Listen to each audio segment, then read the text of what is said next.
Waalaikumsalam Alhamdulillahirabbil warahmatullahi alamin. wabarakatuh. Nahmaduhu wa nasta'inuhu wa nastaghfiruhu wa natubu ilaih. Wa na'udzubillahi min syururi anfusina wa min sayyiati a'malina. May yahdihillahu fala mudhillalah wa may yudhlil fala hadiyalah. Asyhadu an la ilaha illallah wahdahu la syarikalah wa asyhadu anna Muhammadan abduhu wa rasuluh wa habibuhu wa khatamun nabiyyin wal mab'uts rahmatan lil alamin. Allahumma salli ala Muhammadin wa ala ali Muhammad amma ba'd. Bapak Ibu yang sama dimuliakan Allah SWT, pertama mari kita memperbaharui bisa duduk bersama bersua dalam keadaan sehat walafiat dalam rangka kitab suci yang Allah SWT kirimkan kepada kita melalui nabinya Rasulullah Muhammad sallallahu alaihi wa alihi sebagai khatamun nabiyyin.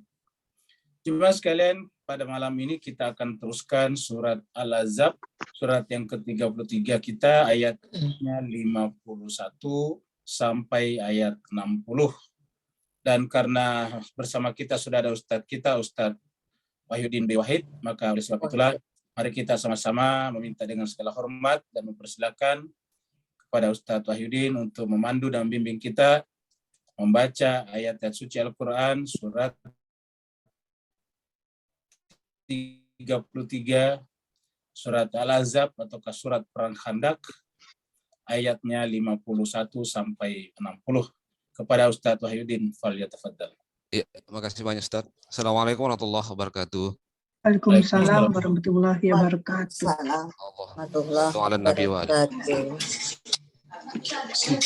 Ya baiklah Bapak Ibu sekalian, kita mulai langsung aja. A'udzu billahi minasyaitonir rajim. Bismillahirrahmanirrahim. A'udzu billahi minasyaitonir rajim. Bismillahirrahmanirrahim. Bismillahirrahmanirrahim. Wa tu'wi ilaika man tasha. Turji man tasha'u minhunna wa tu'wi ilaika man tasha'.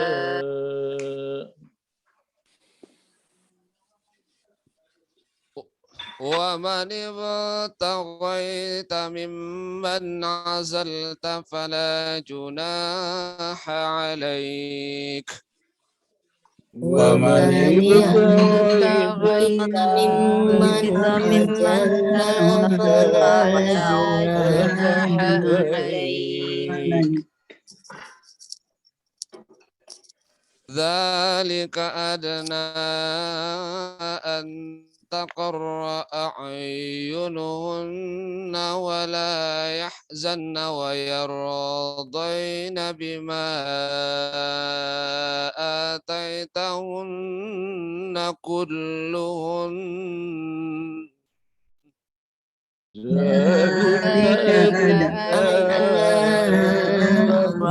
تقر أعينهن ولا يحزن ويرضين بما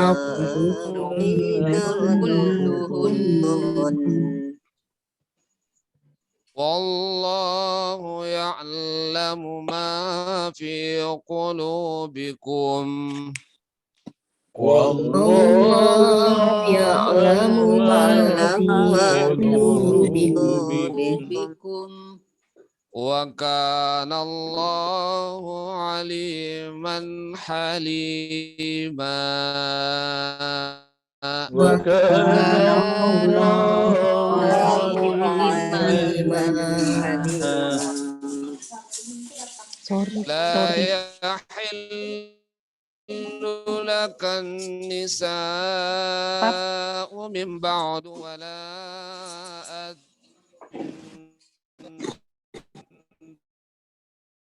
تبتغي ولو أعجبك حسنهن إلا ما ملكت يمينك لا يحل لك النساء من بعد ولا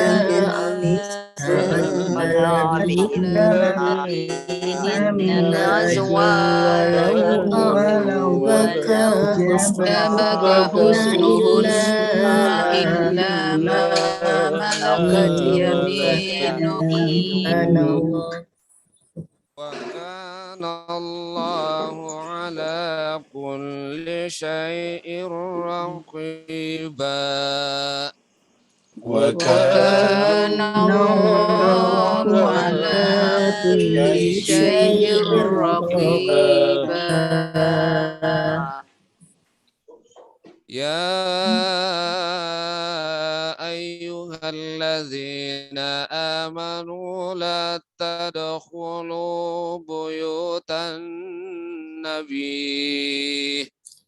يا أيها الذين آمنوا لا تدخلوا بيوت النبي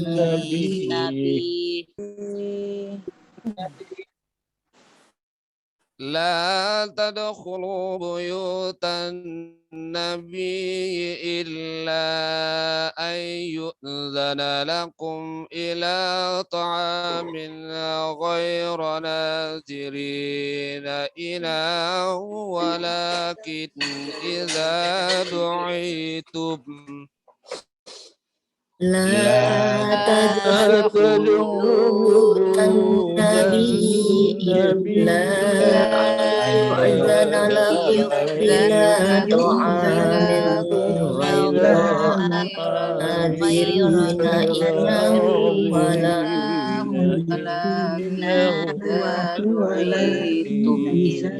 إنه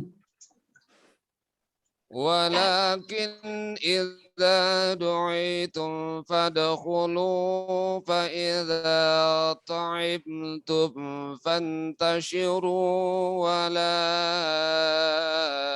مستأنسين لحديث ولكن إذا دعيتم فادخلوا فإذا طعمتم فانتشروا ولا مستأنسين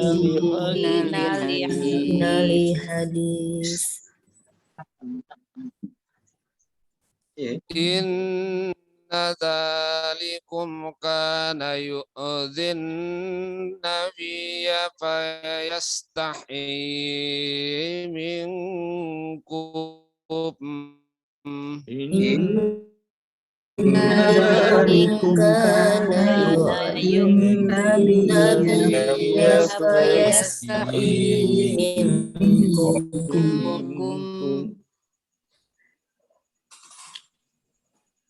والله لا يستحيي من الحق والله لا يستحيي من الحق وإذا سألتموهن متاعا فاسألوهن من وراء حجاب وإذا سألتموهن متاعا فاسألوهن من وراء حجاب ذلكم أطهر لقلوبكم وقلوبهن ذلكم أطهر لقلوبكم وقلوبهن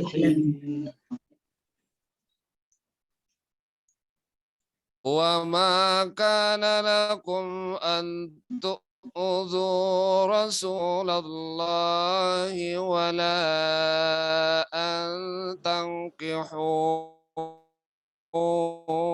أزواجه من بعده أبدا وما كان لكم أن تؤذوا رسول الله ولا تنكحوا وجهه أزواجه من بعده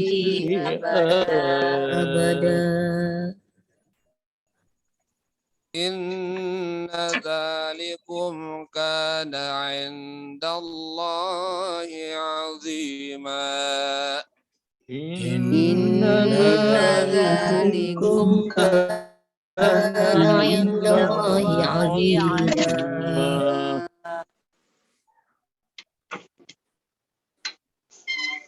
إن تبدوا شيئا أو تخفوه فإن الله كان بكل شيء عليما إن تبدوا شيئا أو تخفوه فإن الله كان بكل شيء عليما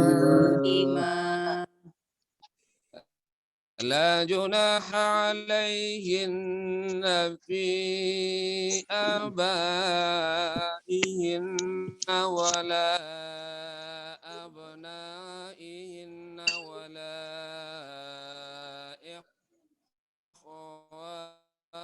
إخوانهن ولا أبناء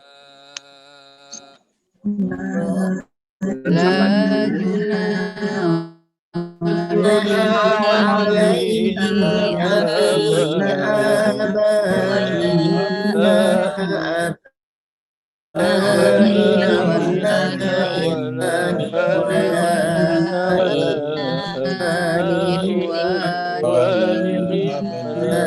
أبناء أخواتهن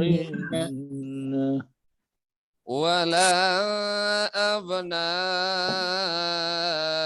إخوانهن ولا أبناء أخواتهن ولا نسائهن ولا ما ملكت أيمانهن ولا أبناء إخوانهن ولا أبناء أخواتهن ولا نسائهن ولا ما ملكت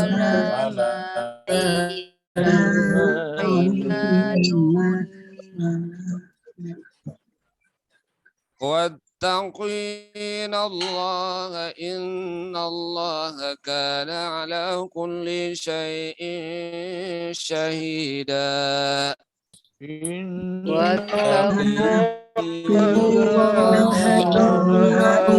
الله كان على كل شيء شهيدا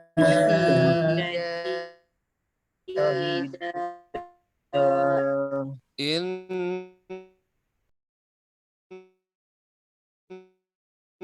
الله وملائكته إن الله يصلون على النبي يا أيها الذين آمنوا صلوا عليه وسلموا تسليما الذين آمنوا صلوا عليه وسلموا تسليما اللهم صل على محمد محمد وآل محمد اللهم صل على محمد وآل محمد اللهم صل على محمد وآل محمد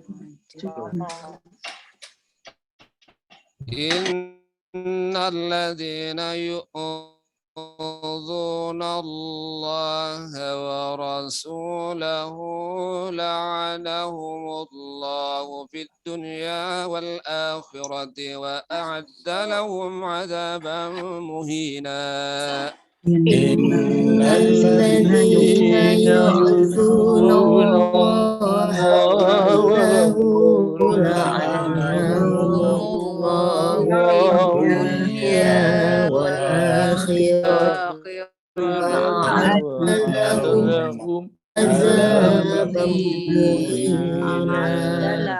عذابا مهينا. والذين يؤذون المؤمنين والمؤمنات بغير ما اكتسبوا فقد احتملوا بهتانا وإثما مبينا. والذين يؤذون المؤمنين والمؤمنات بغير ما أكتسبوا فقد احتملوا وإثما مبينا. يا أيها النبي قل لأزواجك وبنات يدنين عليهن من جلابيبهن. يا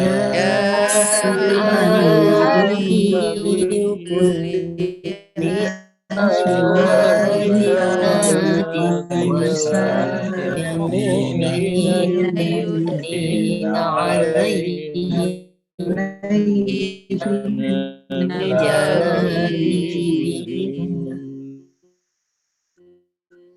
ذلك أدنى أن يعرفن فلا يؤذين وكان الله غفورا رحيما.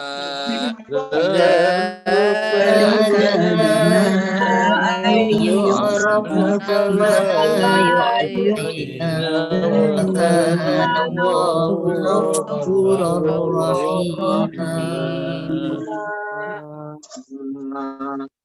لئن لم ينتهي المنافقون والذين في قلوبهم مرض والمرجفون في المدينة لنغرينك بهم. لئن المنافقون والذين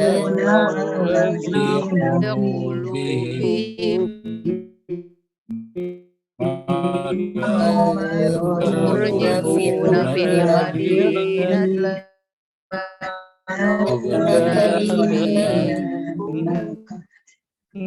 ثم لا يجاورونك فيها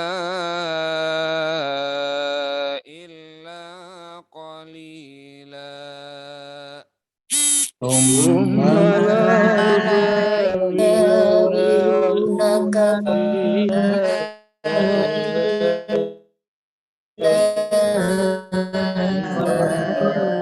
صدق الله العلي العظيم. صدق الله العلي العظيم. اللهم صل وسلم وزد وبارك على رسول الله وآله الطاهرين.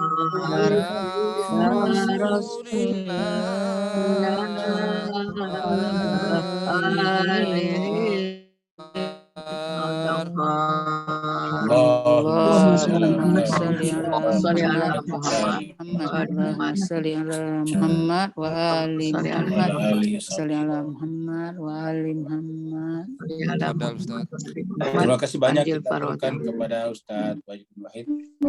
Kita berdoa semoga Allah SWT senantiasa menjaganya dan mengangkat derajatnya di bumi dan di langit. Begitu juga bapak-bapak, ibu-ibu yang telah ikut melantunkan ayat-ayat suci Al-Quran.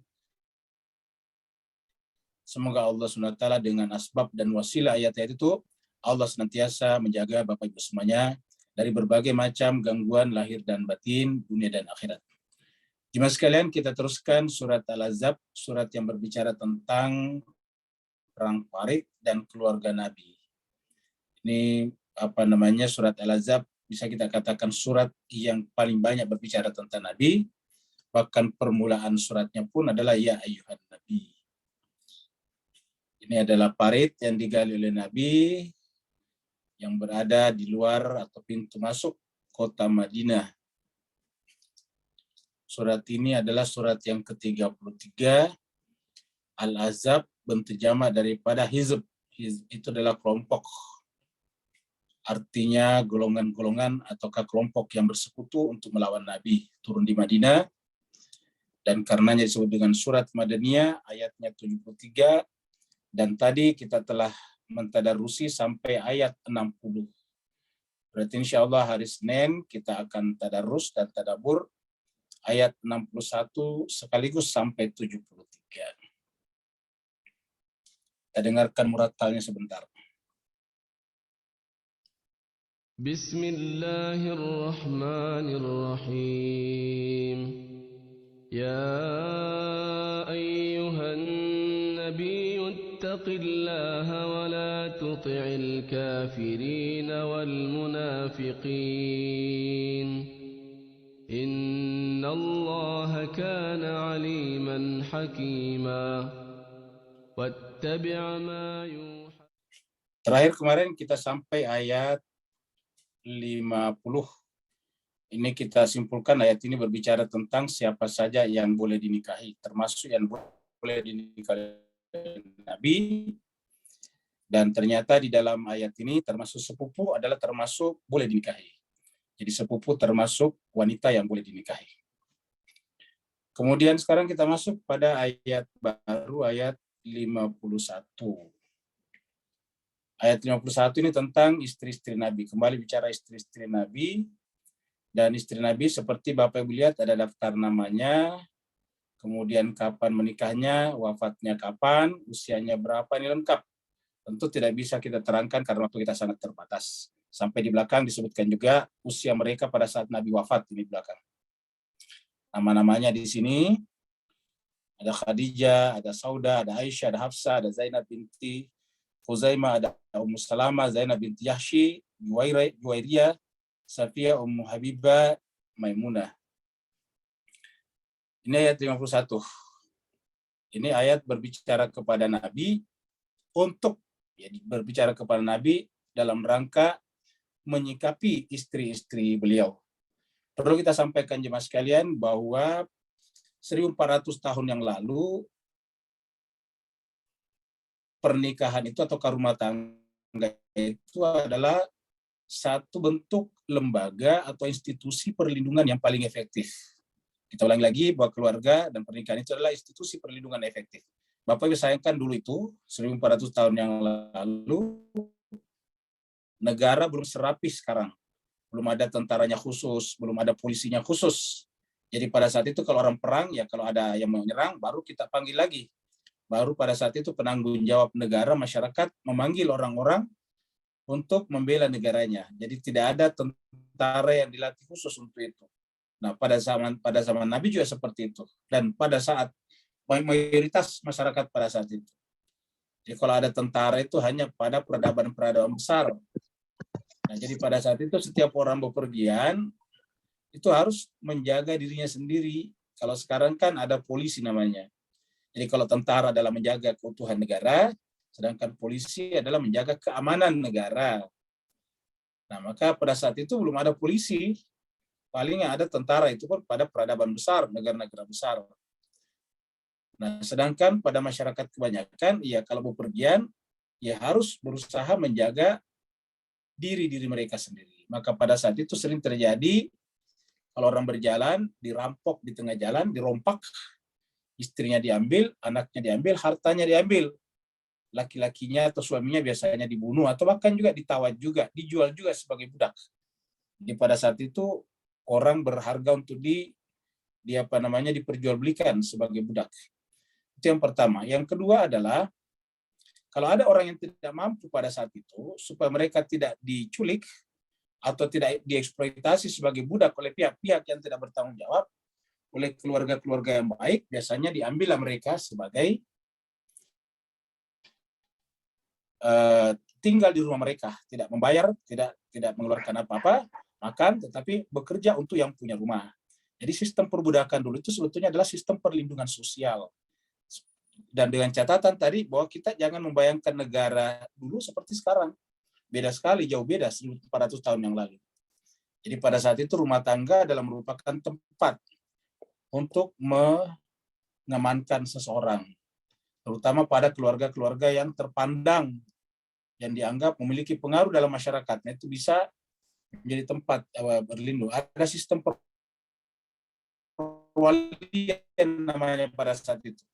Jadi kalau ada orang di jalan, siapa walinya? Kalau walinya ketahuan, tidak ada yang berani mengganggunya. Gitu. Kenapa? Karena penanggung jawabnya adalah walinya. Nah, begitulah pada saat itu, karena kalau dibunuh misalnya pihak yang dipertanggungjawabkan oleh walinya, itu bisa terjadi perang antar kelompok pada saat itu. Jadi oleh sebab itu, maka perlindungan yang paling baik adalah dalam sistem keluarga. Daya atau anak-anak yang tidak berdaya, atau orang-orang laki-laki yang tidak berdaya, biasanya mencari majikan tinggal di sana, bekerja di sana. Tentu ya majikan dua macam. Ada yang baik, ada yang buruk. Sama juga sampai sekarang. Yang namanya manusia dari dulu sampai sekarang. Ada juga yang brutal. Kita mengeksploitasi budaknya. Dikasih berkelahi baru dapat bayaran. Kayak apa itu namanya itu dulu. Dikasih berkelahi baru kemudian dipertaruhkan dalam perjudian. Bisa. Budak-budak perempuannya bisa diperjualbelikan atau dijadikan gadaian. Itu seperti itu, tergantung daripada. Dan ingat, pada saat itu kan belum ada undang-undang yang mengatur itu semuanya. Jadi yang berlaku adalah hukum rimba namanya. Nah, Mas Kaiser Bagja, ketika Nabi membentuk masyarakat di Madinah, ya tentu Nabi tidak bisa langsung mengatasi semuanya. Bukan Nabinya tidak mampu ya, tetapi maksudnya bahwa masyarakat, sistem sosial itu kan butuh proses namanya. Seperti mana anak-anak tidak bisa kita langsung memberikan pelajaran S3, pelajaran strata 3, pelajaran tingkat doktoral. Ya, yang namanya anak SD ya kita mulai dari hitung-hitungan 1 tambah 1, membaca A, B, C, D, dan sebagainya. Jadi seperti itulah, bukan berarti gurunya tidak mampu, tetapi masyarakatnya, anak-anaknya ya belum, kelasnya sampai di situ. Pada zaman Nabi, bukan Nabinya yang tidak mampu, tapi masyarakatnya itu perlu proses. Karena namanya pendidikan itu kan butuh proses. Ingat, Nabi itu hanya 23 tahun. Nabi hanya 23 tahun dalam menjalankan tugas kenabiannya.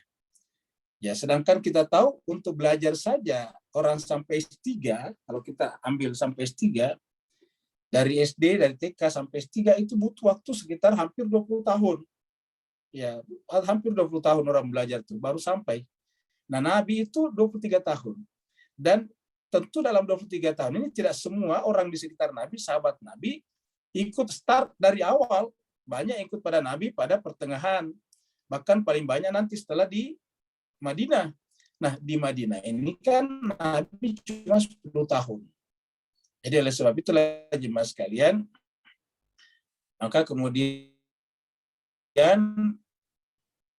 Nabi menyampaikan pada saat itu sesuai dengan kapasitas yang dimiliki oleh masyarakat pada saat itu.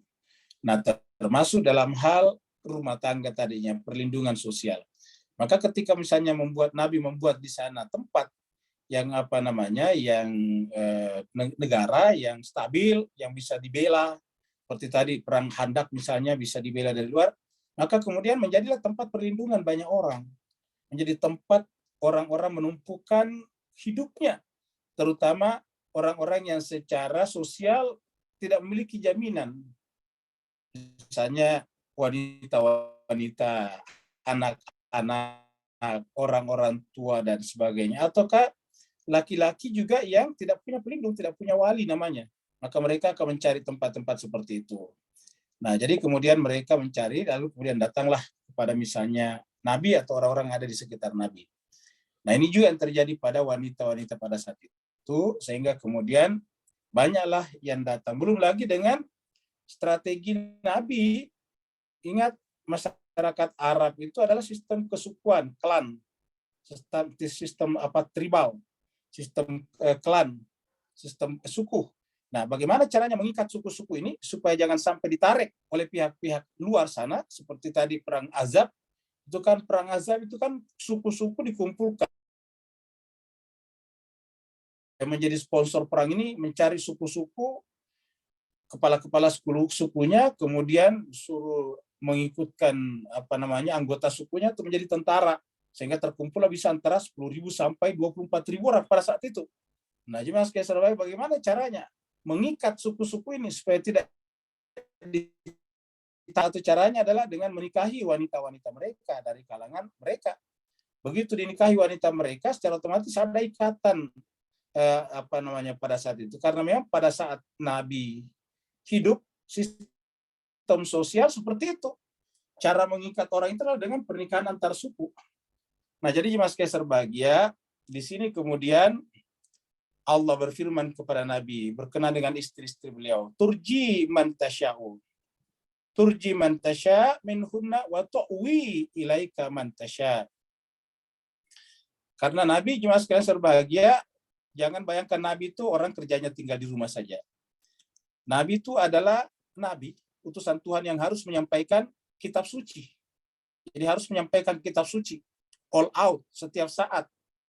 Nabi menyampaikan kitab suci kepada umat. Yang kedua adalah, Nabi juga adalah kepala negara. Jadi Nabi adalah pimpinan negara. Tentu punya tugas yang besar.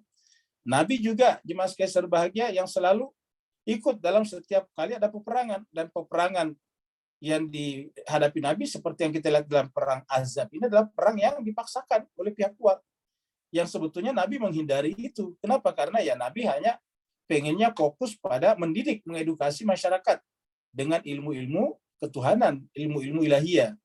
Tetapi karena diserang dari luar, ya mau tidak mau harus berperang. Dan itu menyita waktu banyak. Coba kita lihat pada saat Nabi tadi menahan saja. Padahal ini cuma di Madinah, tidak kemana-mana. Menahan saja. Laju serangan kelompok yang disebut dengan Al-Ahzab ini, itu butuh waktu sekitar 27 sampai 1 bulan. Baru datang badai dan baru mereka kembali. Mereka mengepung Madinah. Belum lagi dengan sebelum itu mereka sudah menggali parit sepanjang 5 km lebih. Menggali parit 5 km lebih.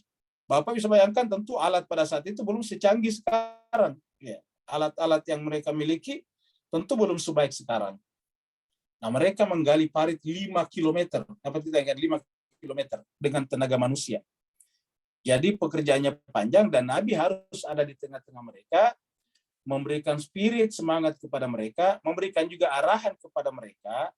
Nah, pada saat yang sama kita lihat bahwa banyak wanita juga minta perlindungan kepada Nabi menjadi istri-istri Nabi.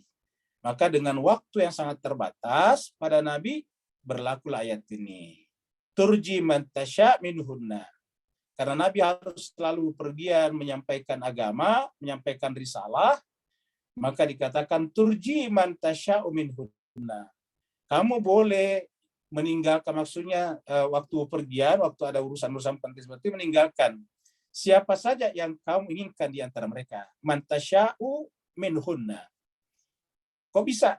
Kita sampaikan sebelumnya bahwa setiap orang menerima Muhammad sebagai nabi berarti menerima Muhammad sebagai insan kamil. Insan kamil artinya bahwa pertimbangannya sangat matang. Pertimbangannya adalah hikmah namanya, selalu hikmah. Maka perbuatannya, tindakannya adalah kebenaran. Kebenaran yang bukan disandarkan pada keinginan beliau, tapi bisa diverifikasi satu dengan wahyu yang datang atau diverifikasi dengan akal sehat. Maka pada saat Itu jemaah sekalian terbagi, dan sampai sekarang begitu kita terima Muhammad bin Abdullah sebagai nabi utusan Tuhan, harusnya itu juga terjadi pada istri-istri mereka. Jadi ketika Nabi memilih meninggalkan karena atau pergi berperang seperti ini, maka turji man tasya minhunna wa tu'wi ilaika man tasya. Dan begitu juga lah, datangkanlah kepadamu siapa yang kamu kehendaki, mimman azal fala junaha alaika. Dan siapa saja yang kamu tinggalkan, maksud tinggalkan bukan cerai, tapi tinggalkan dalam urusan-urusan itu, fala junaha alaika, tidak ada dosa bagi kamu. Karena setiap saat Nabi itu dalam keadaan bertugas. Setiap saat. Jadi bukan hanya pada saat berperang. Kalau berperang bertugas sebagai kepala negara atau sebagai panglima perang. Tetapi setiap saat dari A sampai Z, siang dan malam, Nabi selalu dalam keadaan bertugas. Sejak kapan? Sejak menerima perintah untuk menyampaikan risalah kepada manusia. Sejak Nabi menerima perintah menyampaikan risalah kepada manusia secara terbuka, maka sejak pada saat itu Nabi bertugas 24 jam setiap hari. Sebagai apa? Sebagai penyampai, sebagai juru bicara Tuhan kepada manusia. Jadi ingat, juru bicara Tuhan, dutanya Tuhan kepada manusia, wakilnya Allah kepada manusia. Yang namanya wakilnya Allah kepada manusia, maka setiap saat manusia butuh, Nabi selalu harus ada di sana. Maka jemaah sekalian berbahagia, maka yang paling inti bagi Nabi tentu tugas risalahnya. Tugas risalahnya. Dan sekaligus ini pernah kita terangkan 2-3 pertemuan sebelumnya, bahwa seluruh umat Muhammad juga kalau menjadikan ini sebagai tugas utama kehidupannya, maka seluruh aktivitas kehidupannya, apapun profesinya, dimanapun bekerja dan kantornya, adalah dalam rangka mendukung sebetulnya tugas risalah ini.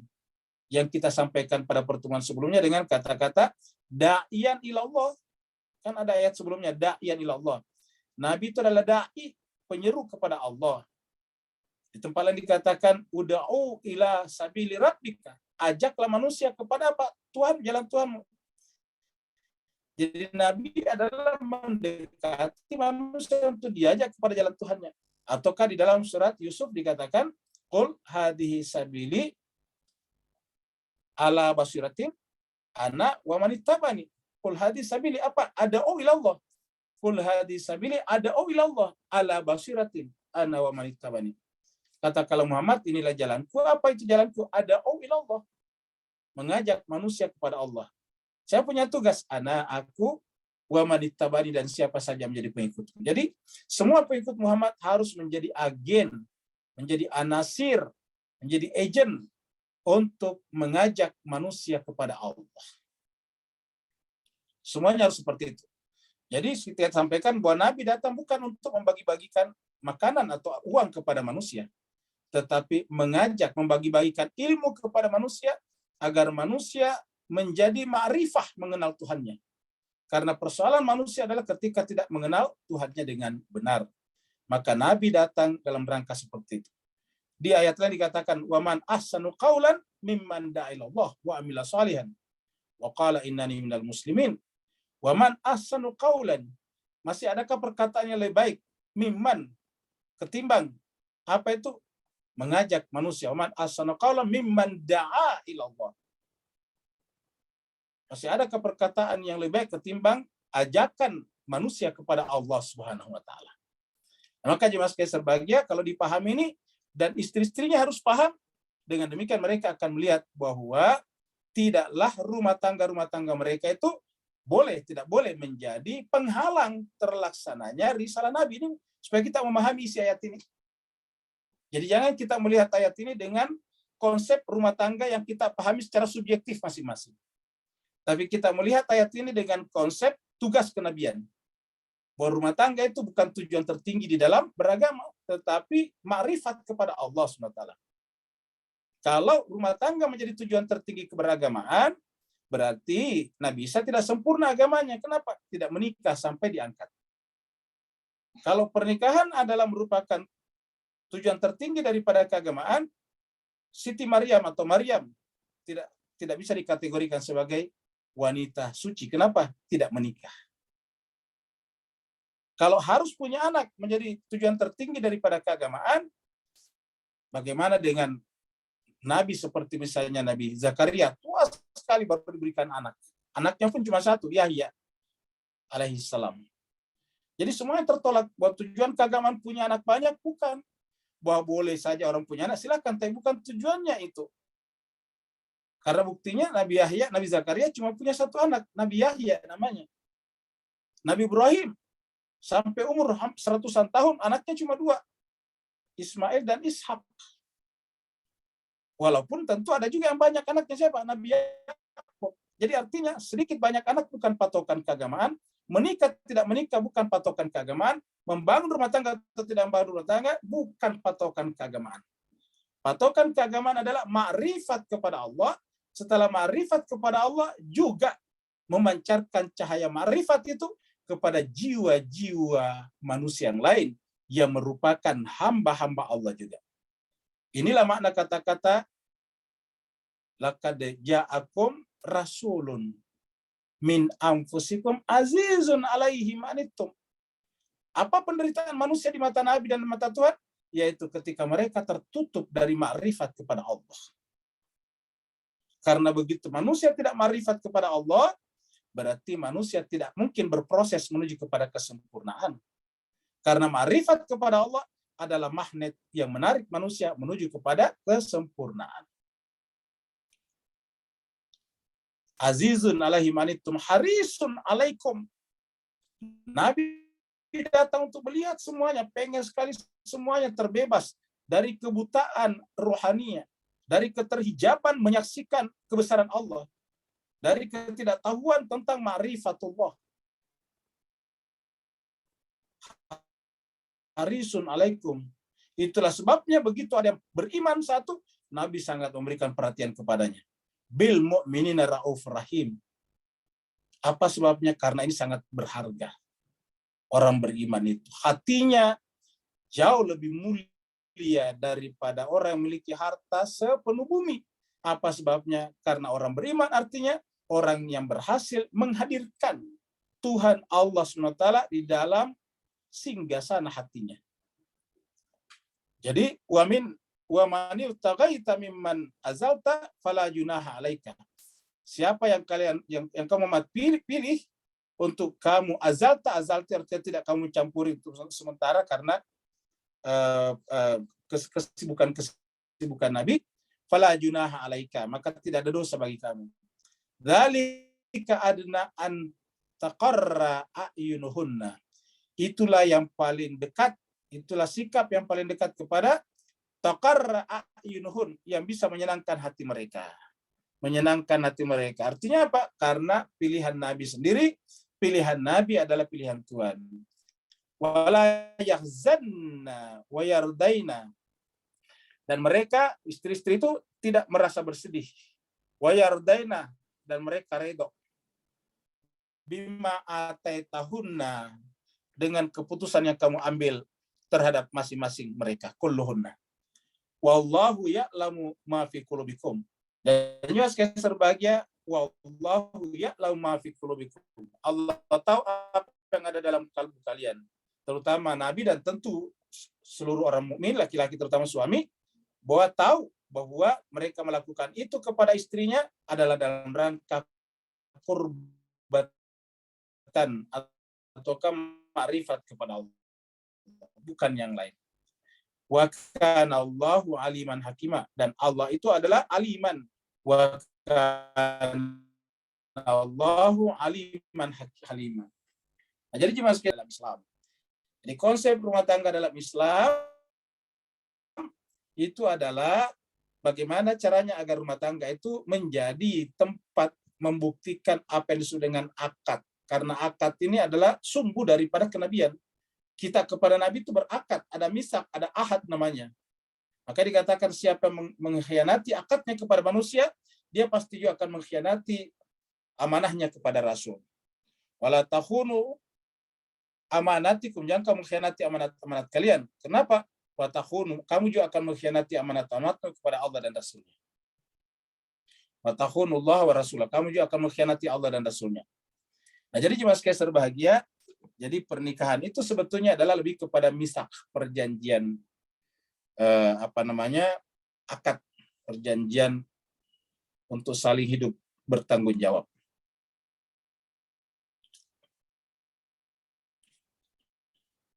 Ini adalah ilustrasi daripada istri-istri Nabi. Lalu kemudian la yahillu lakan nisa mim ba'du. Tidak halal bagi kaum Muhammad wanita-wanita setelah ini semuanya. Jadi setelah yang diterangkan oleh Tuhan, dan tadi terakhir, berarti ini adalah ayat-ayat terakhir turun karena surat bagian daripada surat surat Al-Ahzab. Dan kita tahu tadinya ada yang dinikahkan Nabi atau hidup bersama Nabi hanya sekitar 4 atau 7 bulan. Kan berarti itu ayat ini turun setelah itu kan? Iya. Jadi kurang lebih ayat ini turun di akhir-akhir kenabian juga. Ya walaupun akhirnya bukan lebih di belakang ketimbang ayat misalnya yang paling belakang. La yahillu lakan nisa'u min ba'du wala an tabaddala bihin, dan juga tidak untuk mengganti mereka. La yahillu lakan nisa. Jadi jemaah sekalian berbahagia, kita lihat dari awal pernikahan dibangun itu benar-benar atas terapan kebebasan memilih di antara kedua belah pihak. Dalam pernikahan tidak boleh ada yang dipaksakan. Kita lihat Nabi sebelumnya, masih ingat ayat-ayat sebelumnya, sebelum ayat 30-an kita bahas, yaitu bahwa Nabi disuruh oleh Allah mengatakan, wahai istri-istri Nabi, siapa di antara kalian menginginkan dunia dan perhiasannya, silakan saya berikan. Nanti kita akan berpisah. Artinya apa? Itu artinya pernikahan itu adalah benar-benar pilihan bebas. Jadi kalau tujuan pernikahannya berbeda, ya boleh memilih yang lain, seperti yang dikatakan Nabi. Kalau tujuan pernikahan kalian dengan saya, kata Nabi, dalam ayat itu bisa difahami, mafhum daripada ayat itu adalah kalau tujuan pernikahan kalian dengan saya adalah untuk mendapatkan dunia dan perhiasannya, berarti kita tidak sejalan.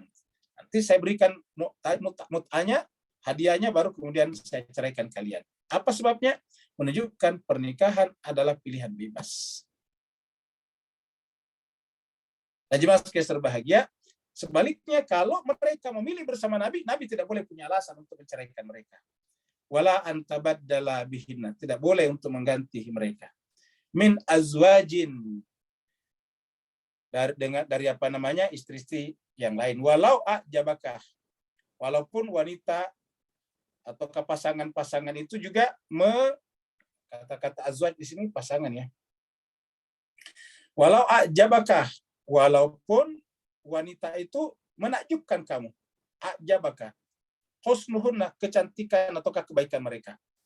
Illa ma malakat yaminuka, kecuali yang merupakan budak. Ingat sistem perbudakan tadi. Wa kana Allahu ala kulli syai'in raqiba. Terkadang sebelum kita lanjut, terkadang ada yang berpikir kenapa pada zaman Nabi tidak dibebaskan saja semuanya budak. Sebetulnya di dalam Al-Qur'an itu perintah membebaskan budak sudah ada. Cuma salahnya ialah kalau budak-budak ini dibebaskan, terus mereka tinggal di mana? Mereka tidak punya properti. Kalau sistem perbudakan secara sosial belum hilang, hanya inisiatif orang-orang tertentu, misalnya inisiatif Nabi dan sahabatnya, tetapi seluruh Jazirah Arab masih menggunakan itu, begitu ada budak yang kita lepaskan, bebas artinya keluar dari rumah, maka kemudian mereka diambil oleh orang lain. Mereka akan diperbudak dan sangat mungkin jatuh ke tangan orang-orang yang kasar, yang sangar. Bisa diadu menjadi gladiator misalnya. Bisa dipaksa melakukan pekerjaan-pekerjaan yang tidak masuk akal, tidak humanis. Nah, maka jemaah sekalian berbahagia, kalau toh budak ini dilepaskan statusnya, ya tetap aja tinggal di rumah itu. Masalahnya kalau dia tinggal di rumah itu dan dia bukan mahram dan dia statusnya bukan budak, ini juga mempunyai masalah hubungan mahram. Jadi oleh sebab itulah jemaah sekalian berbahagia, maka khusus untuk misalnya anak seperti yang terjadi pada Nabi dan Khadijah itu kan disebut dengan dijadikan anak angkat oleh Nabi karena dia masih anak-anak. Kalau sudah besar masa dijadikan anak angkat. Anak angkat itu kalau masih anak-anak. Anak angkat itu artinya tetap seperti orang lain, tetapi diperlakukan seperti anak, namanya anak angkat seperti itu. Wa kana Allahu ala kulli syai'in raqiba. Dan Allah itu terhadap segala sesuatu adalah mengawasinya. Sampai ayat mengatakan ini Allah yang pengawas. Ya. Penanggung jawabnya adalah Allah Subhanahu Wa Taala. Maksudnya pengawasnya adalah Allah Subhanahu Wa Taala. Penanggung jawabnya adalah yang bersangkutan, tapi pengawas syariat ini adalah Allah Rabbul Alamin. Ini menyangkut masalah keluarga Nabi. Ini menyangkut masalah keluarga Nabi. Pentingnya berbicara dari belakang hijab. Ayat berikutnya. Ya ayyuhalladzina amanu. Wahai orang-orang yang beriman. Mudah-mudahan bisa dibaca karena kecil Pak U ya. Ya, kalau kecil kita pindah ke sini aja ya yang besar. Ya. Surat 33. Ayatnya tadi 53 ya. 53 ya.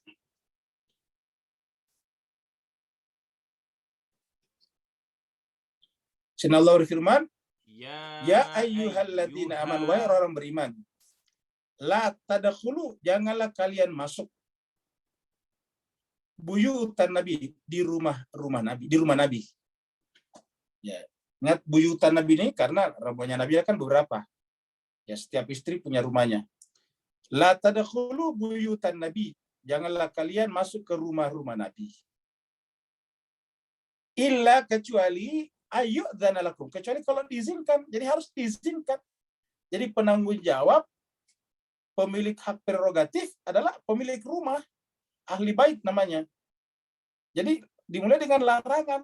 Jadi tidak boleh, ini mutlak, kecuali la tadkhulu buyutan Nabi. Jadi ini tidak boleh masuk sama sekali, kecuali ya. Karena dimulai dengan larangan, la tadkhulu. La tadkhulu buyutan Nabi, janganlah kalian masuk ke rumah-rumah Nabi. Illa kecuali. Jadi kecualinya, illanya kecuali. An yu'dzana lakum, kecuali kalau diizinkan kalian, kecuali dapat izin dari Nabi. Jadi sebetulnya ayat itu sudah mengajarkan kita bahwa masuk itu tidak boleh tanpa izin. Jadi harus melalui izin. Izin itu dengan pintu yang benar. Jadi janganlah masuk ke dalam rumah tangga Nabi, buyutan Nabi, illa an yu'dzana, kecuali kalau kalian diizinkan lakum pada kalian. Ila ta'amin, untuk makan. Ghaira nazirina inahu. Dan kalian tidak boleh sengaja datang ke rumahnya Nabi juga, disingkat, tapi sengaja menunggu-nunggu. Inahu, dihidangkannya makanan. Kata inahu di sini, ghaira nazirina inahu. Jangan datang ke rumah Nabi sengaja menunggu-nunggu makanan. Makanya kita sudah sampaikan kemarin, bahwa Nabi datang itu bukan untuk bagi-bagi makanan, Bapak Ibu sekalian. Ya, bahkan ini ayatnya jelas. Ya. Kecuali nanti kalau kita artikan ayat ini sebagai spiritual, yaitu makanan rohani, itu pun juga tidak boleh kita lebih daripada kemampuan kita, harus tergantung daripada Nabi, guru pada saat itu. Ingat jemaah sekalian, dalam kaitan dengan ilmu rohani, hubungannya adalah guru dan murid, atau mursyid dan murid. Mursyid itu yang mengarahkan berdasarkan arahan-arahan rasional dan rohaninya, sedangkan murid dari kata arada yuridu, yang dikehendaki. Dari kata arada itu menghendaki. Kalau arada itu artinya ingin. Ya. Aina turidu antadhaba, kemana kamu akan pergi? Badat tadabur, setelah kita tadabur. Nah, itu adalah apa namanya? Pergi. Nah sekarang dikatakan ila ta'amin ghaira nazirina ilaih. Jangan juga masuk ke rumahnya Nabi setelah diizinkan tadi, sengaja melama-lamakan tinggal di rumahnya Nabi, menunggu makanan dihidangkan ini. Sampai sedetil ini Pak Bu sekalian. Dan ini sebetulnya bukan untuk Nabi, ini adalah etika sosial yang diajarkan Islam. Ini adalah etika sosial yang diajarkan Islam. Jadi Islam Bapak Ibu sekalian sudah menghindari terjadinya kerumunan dari dulu. Sekarang Mas Kaisar Bahagia, agama cenderung melahirkan kerumunan yang besar. Contohnya, kalau menjelang Idul Fitri biasanya, ada orang bagi-bagikan zakat tuh, dari rumahnya, dibagi-bagi sampai orang injek-injekan. Padahal isi amplopnya cuma 20.000 misalnya. Kan sering kita saksikan di Indonesia terutama. Nah, jemaah sekalian berbahagia, padahal kita lihat sudah ada etika seperti ini. Janganlah masuk ke rumah Nabi kecuali kalau diizinkan. Kalau diizinkan, janganlah menunggu makanan sampai makanan inahu itu disajikan. Walakin idza du'itum, akan tetapi apabila kalian dipanggil, diundang, nah, jadi harus dapat undangan dulu. Itulah sebabnya Bapak sekalian, etikanya dalam Islam, kalau seandainya ada acara makan-makan diadakan oleh seseorang, tidak boleh kita datang nyelonong begitu saja. Ya, ini entah ikhwan, akhwat kita di Singapura, mereka ngerti arti nyelonong ya. Nyelonong itu apa ya? Nyelonong masuk begitu saja. Ya. Nyelonong bahasa Indonesia masuk mungkin, begitu saja. Mungkin tanpa diundang, Ustaz. Ya, tanpa diundang, betul. Tanpa diundang. Itu bahasa Indonesianya nyelonong. Masuk tanpa diundang. Jadi harus diundang dulu ini. Walakin akan tetapi iza du'itum, apabila kalian diundang, dipanggil, dakdu itu diundang. Kalau diundang, fadkhulu, maka masuklah. Jadi iza du'itum, jadi ada kata iza ini adalah syarat. Apabila, manakala. Jadi syaratnya adalah du'itum, diundang. Kalau diundang, fadkhulu, maka masuklah. Itu pun juga setelah masuk, faida ta'imtum, kalau kalian sudah makan, fantashiru, segeralah pergi. Ya. Jadi kalau sudah makan, segera pergi. Ya. Apa sebabnya? Nah, jangan tinggal lagi di situ mengganggu Nabi. Coba, begitu indahnya etika dalam Islam, Bapak Ibu sekalian. Faida ta'imtum, apabila kalian telah makan, fantashiru, bertebaranlah, pergilah maksudnya. Wala musta'nisina li hadisin. Janganlah memperpanjang-panjang pembicaraan.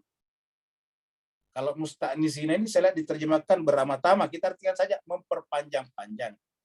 Janganlah memperpanjang-panjang pembicaraan. Pembicaranya juga tidak ada judulnya, tidak ada temanya. Ya, pembicaranya kiri kanan, utara selatan, ya, tidak ada temanya. Kalau sekarang ini temanya juga ada tema yang berkaitan dengan hoax, ya. Jadi wala musta'nisina li hadisin. Inna dzalikum, sesungguhnya bagi kalian yang demikian itu karena yu'din nabiyya. Karena kalau ada kamu melakukan begitu, itu akan menyakiti Nabi, mengganggu. Kita istilahnya mengganggu Nabi.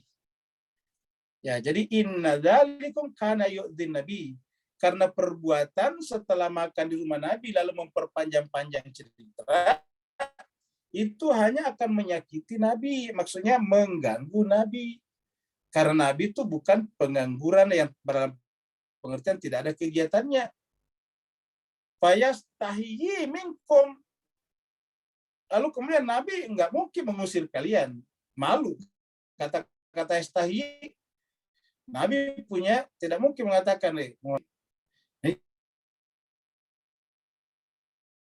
kata-kata fayastahi minkum, tidak dianjurkan memberikan isyarat orang itu untuk pergi.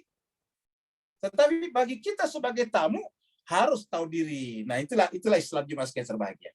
Ya. Fayastahi minkum, dia enggan, segan. Kata-kata yastahi minkum. Di sini yastahi dari kata, memang secara harfiah artinya malu. Kita artikan saja enggan. Wallahu la yastahi minal haq. Sementara Allah tidak mungkin enggan dalam hal kebenaran. Makanya diturunkan ayat ini. Untuk siapa? Untuk kita. Ini menunjukkan bahwa selalu ayat mengatasi kondisi sosial pada saat itu. Termasuk Nabi yang berada dalam kultur-kultur seperti itu. Budaya seperti itu. Apabila kalian meminta kepada istri-istri Nabi, sa'altum, kalian meminta ini. Dari kata sa'ala, meminta. Apabila kalian meminta sesuatu atau menanyakan sesuatu, hunna, jadi bisa artikan meminta, bisa artikan menanyakan sesuatu, hunna kepada istri-istri Nabi, mataan, suatu keperluan, suatu hal, fas'aluhunna, maka mintalah kepada mereka, min wara'i hijabin, dari belakang hijab. Jadi fas'aluhunna min wara'i hijabin, mintalah kepada mereka min wara'i hijabin, dari belakang hijab. Kemarin ada pertanyaan dari ukhti kita Intan Kamaladewi. Ini kok kenapa tidak diatur orang yang berpenyakit di sana? Dalam kaitan berbicara tentang agama, kita berbicara tentang diri-diri kita masing-masing. Tentang orang lain ada pembicaranya juga, tetapi berkaitan dengan keselamatan dalam sistem safety juga berbicara tentang subjektivitas. Kenapa? Karena berbicara tentang kita. Jadi kalau kita naik pesawat, maka pramugari dan pramugara menyampaikan kepada kita bagaimana masing-masing kita menyelamatkan diri, kan begitu. Bagaimana masing-masing kita menyelamatkan diri. Bahkan sampai dikatakan bahwa dalam kondisi darurat, saya tiba-tiba terjadi kekurangan oksigen di atas pesawat, maka meluncurlah itu alat yang bisa buat oksigen itu, maka yang bawa anak harus mendahulukan ibunya dulu. Seperti itu kan, ibunya dulu karena subjektif tadi. Ibunya dulu yang pasang oksigen, baru kemudian bayinya. Ya. Kenapa? Karena dia yang akan menolong bayinya atau anaknya. Jadi selalu ibu dulu yang masang. Karena setiap safety berbicara tentang kita menyelamatkan diri. Karena dengan menyelamatkan diri kita, menyelamatkan orang lain. Ya. Zalikum atharu liqulubikum wa qulubihin. Dengan cara begitu, itu adalah atharu liqulubikum. Lebih suci bagi kalbu-kalbu kalian, wa qulubihinna, dan juga hati mereka. Atharu liqulubikum wa qulubihinna. Jadi bagaimana caranya menjaga hati-hati. Wa ma kana lakum an tuzu Rasulullahi, dan tidak ada cara, tidak boleh ada jalan bagi kalian untuk menyakiti Rasulullah, wala antankihu azu, jadi tidak boleh sama sekali kita menyakiti hati Rasul. Makanya di awal surat ini sudah dijelaskan bahwa Rasul itu bagi orang mukmin lebih utama daripada diri kita sebagai orang mukmin. Lebih utama diri Rasul daripada diri kita masing-masing.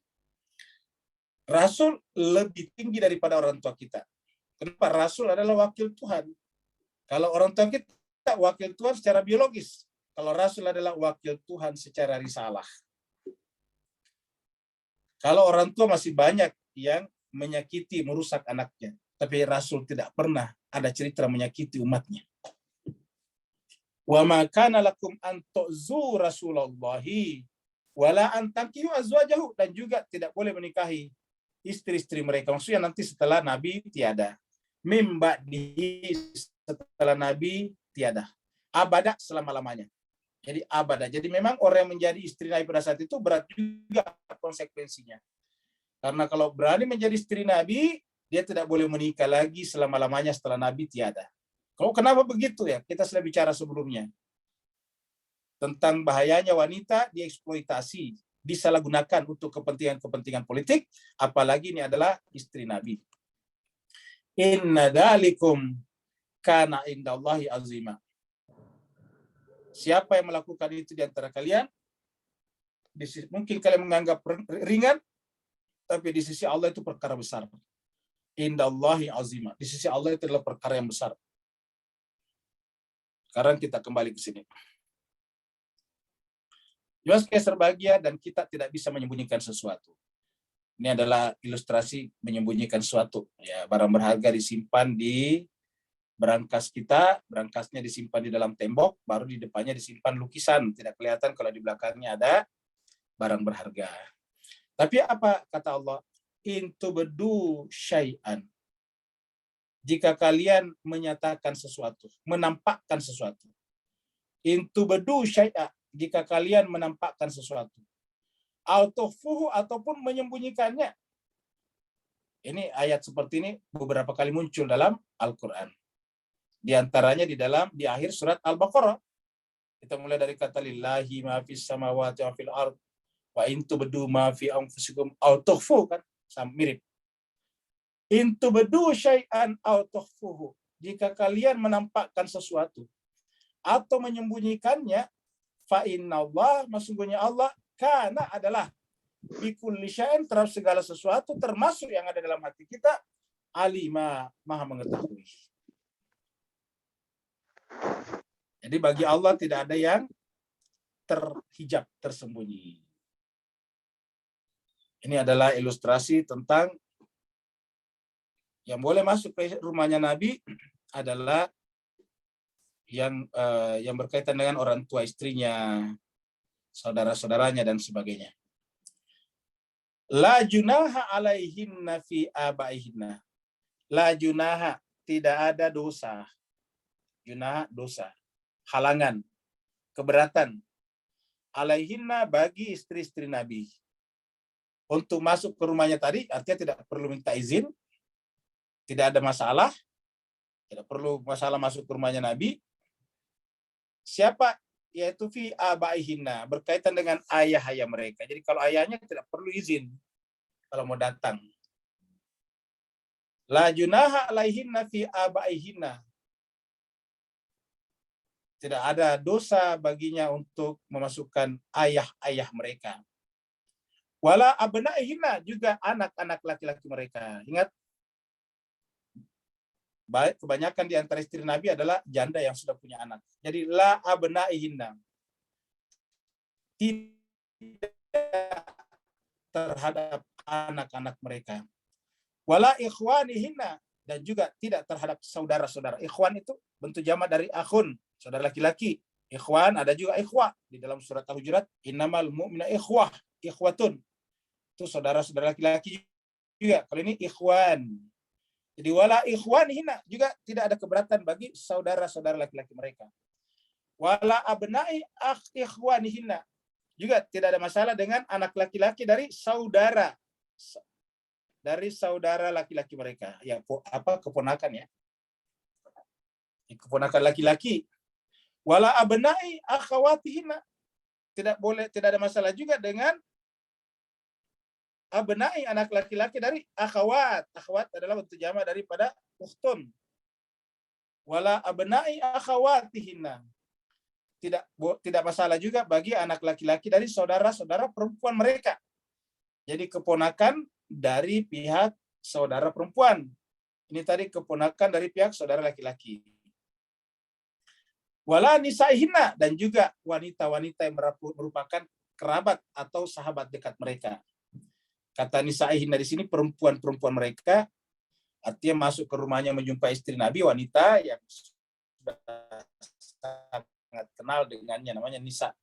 Makanya menggunakan kata nisaihinna menunjukkan kedekatan wanita-wanita mereka. Wala ma malakat aimanuhun, dan juga budak-budak yang mereka miliki. Wala ma malakat aimanuhun. Wattaqin Allah, dan tetaplah bertakwa kepada Allah. Innallaha kana ala kulli syai'in syahida. Sungguhnya Allah SWT terhadap segala sesuatu adalah syahida, saksi, menjadi saksi.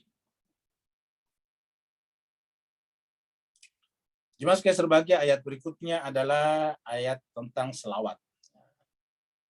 Ini adalah tulisannya, innallaha wa malaikatahu yusholluna 'alan nabi ya ayyuhalladzina amanu shallu 'alaihi wa sallimu taslima. Allahumma shalli ala Muhammad wa ali Muhammad. Baru kemudian jemaah sekalian, kita lihat ada hadis dulu di sini. Atau kita dengarkan dulu ini. Inna Allah wa malaikatahu yusalluna 'alan nabi ya ayyuhalladzina amanu sallu 'alaihi صلوا عليه وسلموا تسليما. Ini ada hadis. Man shalla alayya salatan, ini dari hadis riwayat Muslim. Man shalla alayya salatan, ingat tulisannya salat sembahyang itu sama dengan ini. Salat tadi sih maksudnya selawat, tapi tulisannya sama dengan salat. Man shalla alayya salatan wahidatan sallallahu alaihi asyran. Man, siapa saja, shalla, berselawat, alayya, kepada aku, kata Nabi, salatan wahidatan, dengan satu salawat saja, sallallahu alaihi asyran, niscaya Allah akan berselawat kepadanya asyran 10 kali. Jadi kalau kita membaca selawat 1 kali, maka Allah memberikan selawatnya juga kepada kita 10 kali. Sallallahu alaihi asyran. Oh, kenapa Allah berselawat? Ingat sebelumnya kita sudah sampaikan. Allah dan malaikat berselawat kepada kalian. Nah, ini sallallahu alaihi asyran.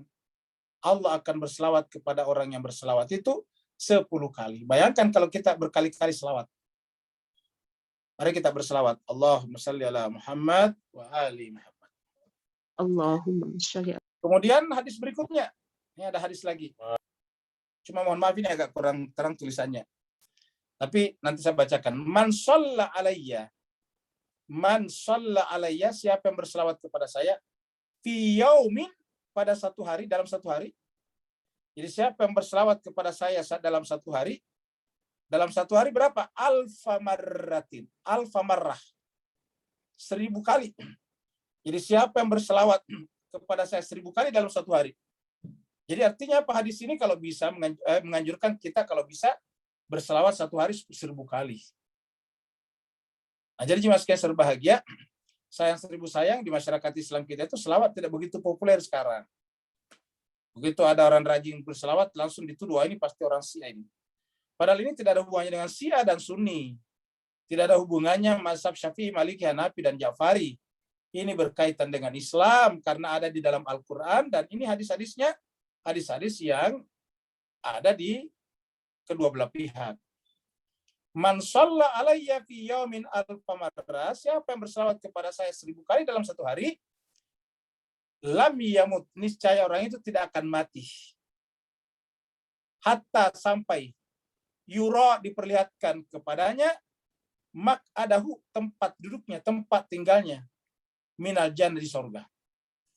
Jadi siapa yang setiap hari mendawamkan, membiasakan berselawat kepada saya 1000 kali dalam satu hari, maka dia tidak akan mati sebelum Allah memperlihatkan kepadanya tempat tinggalnya nanti di surga.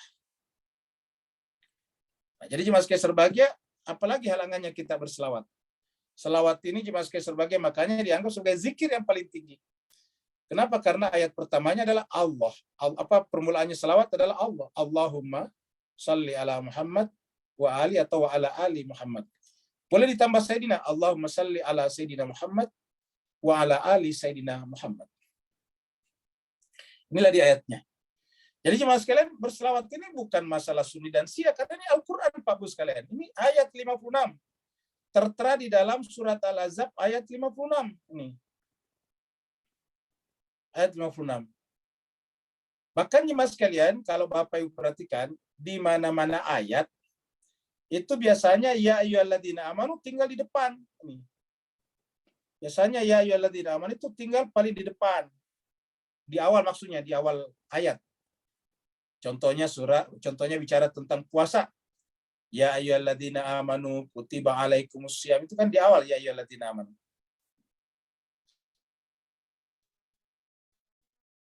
Bertakwa, ya ayyuhalladzina amanu taqullaha haqqa tuqatih wa la tamutunna illa wa antum muslimun. Ya ayyuhalladzina amanu ista'inu bis sabri was shalah. Di awal ya ayyuhalladzina amanu. Tapi di ayat 55:6 surat Al-Ahzab ini yang berbicara tentang selawat, ya ayyuhalladzina amanunya di tengah-tengah, setelah Allah menjelaskan, mendeklarasikan kepada kita bahwa dirinya, dianya, dan malaikat-malaikatnya terus-menerus berselawat. Kita menggunakan kata terus-menerus karena ini menggunakan bentuk mudhari, bentuk present continuous. Innallaha wa malaikatahu yusalluna 'alan nabi. Sesungguhnya Allah dan malaikat-malaikatnya terus-menerus berselawat kepada Nabi. Nah, ayat ini jemaah sekalian berbahagia sekarang yang jarang sekali kita gunakan. Kalau kita mendengarkan Nabi disebut, selawatnya biasanya buntung. Sallallahu alaihi, begitu saja artinya. Begitu disebut Muhammad, sallallahu alaihi. Ya, itu tidak sempurna.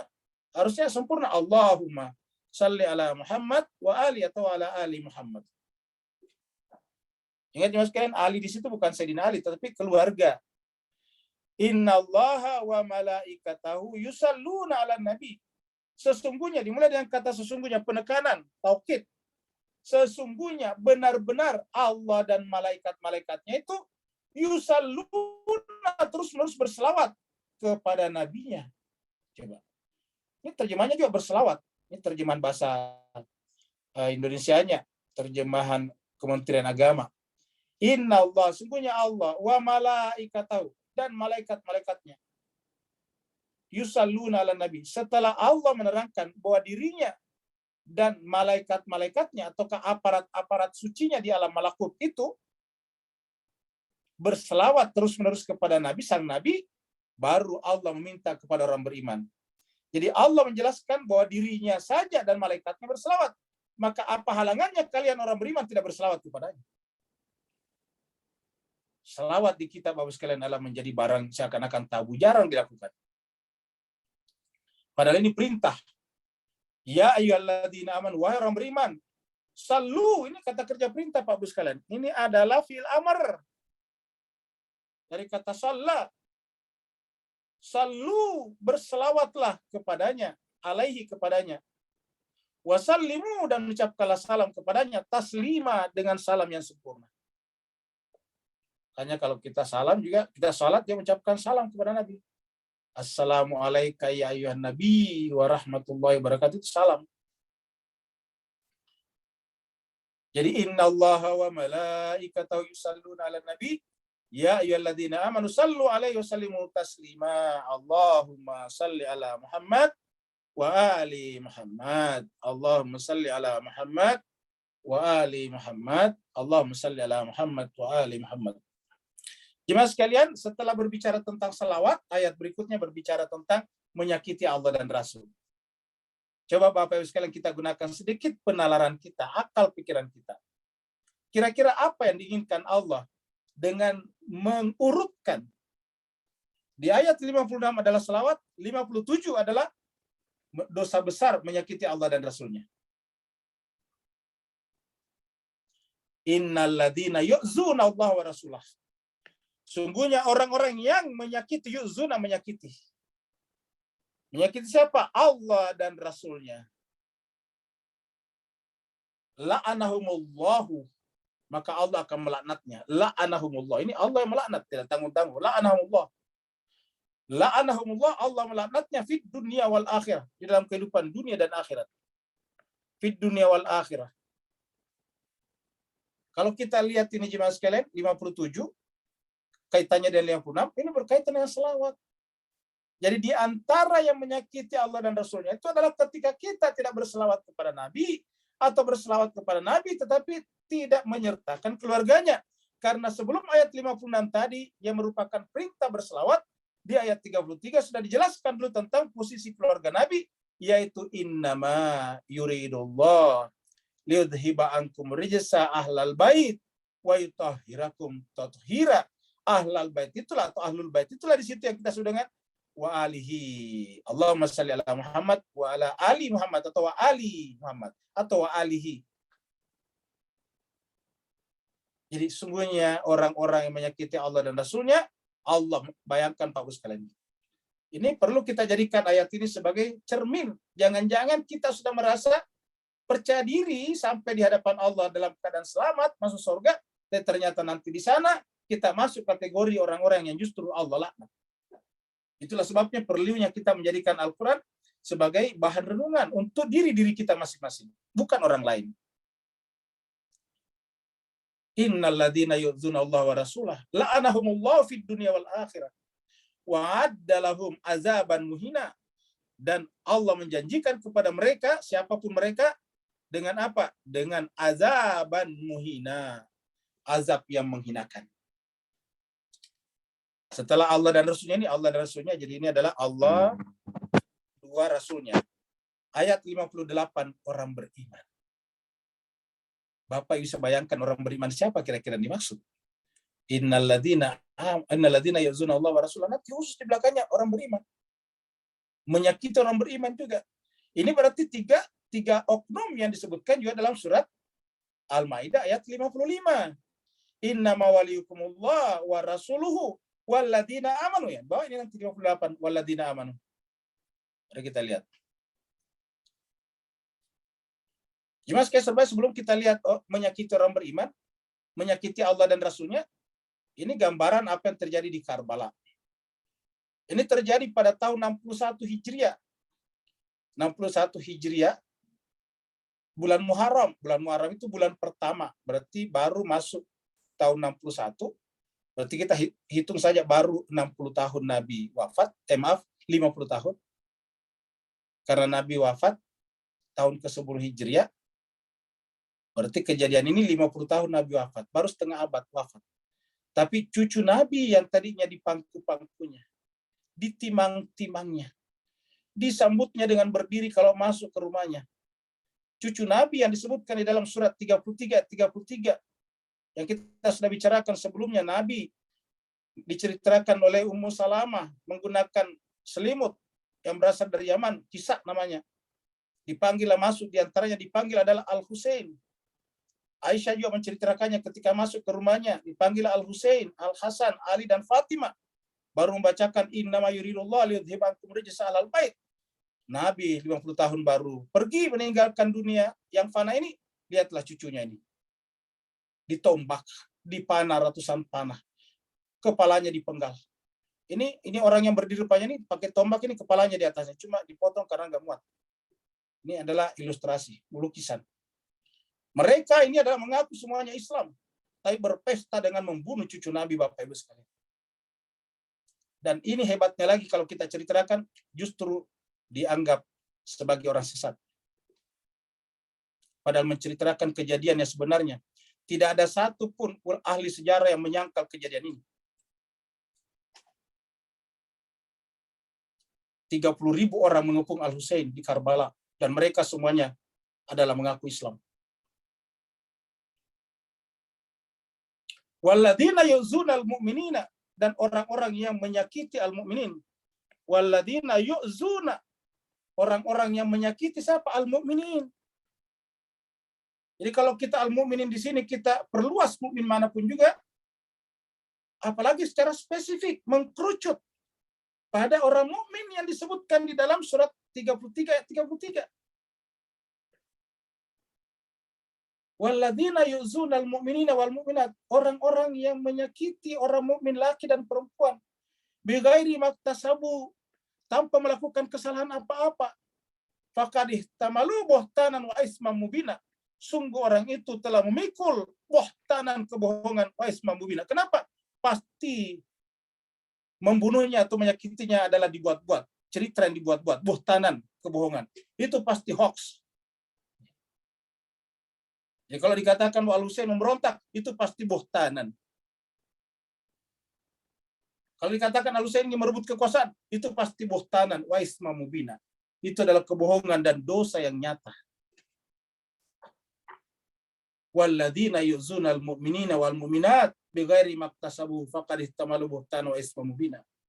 Siapa yang menyakiti orang mukmin laki dan perempuan tanpa melakukan kesalahan apa-apa, maka sungguh orang yang melakukan itu telah memikul buhtanan wa ismam mubina, dosa yang nyata. Bapak Ibu sekalian berbahagia, mohon maaf sekali. Ini tidak ada kaitannya dengan kelompok-kelompok manapun. Ini kaitannya dengan Al-Quran. Ini Al-Quran menyebutkannya. Dan Bapak Ibu sekalian, kita semuanya akan meninggal dunia, siapapun kita. Siapapun Bapak Ibu sekalian.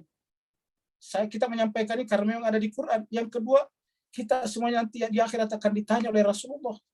Apa yang kita lakukan kepada Rasulullah dan keluarganya? Kalau keluarganya saja, para mantan kepala negara dihormati luar biasa. Bahkan bisa menjadi kepala negara lagi. Bahkan bisa bikin partai yang besar. Masa iya keluarganya Nabi diterlantarkan begitu saja, Bapak Ibu sekalian? Di mana-mana di dunia yang namanya keluarga kepala negara pasti dihormati setinggi-tingginya. Bahkan anaknya Bush di Amerika diangkat lagi jadi presiden, Bush Junior. Kita lihat di Indonesia, Bung Karno anaknya pernah menjadi presiden dan sebagainya. Di Singapura juga begitu, Bapak sekalian.